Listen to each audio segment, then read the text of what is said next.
Ini adonan kleponnya dibuat dengan takaran resep yang sama dengan resep klepon yang lama.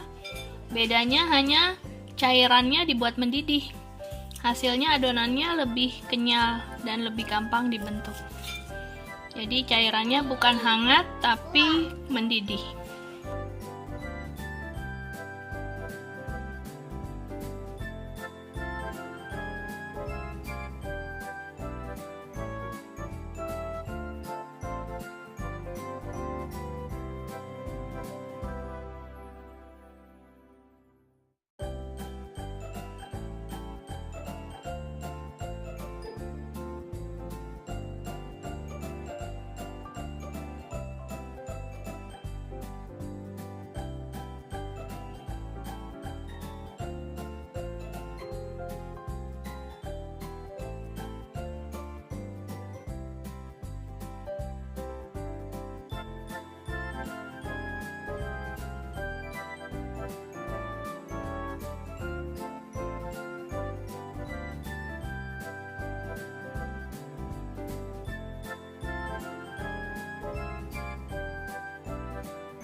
Kaliannya bikin klepon ya?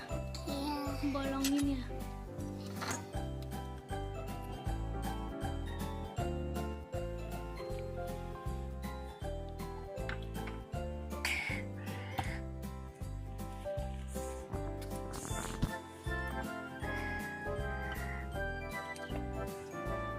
Ini lagi bincang nggak mau pakai isi. Tapi aku mau coba pakai suku.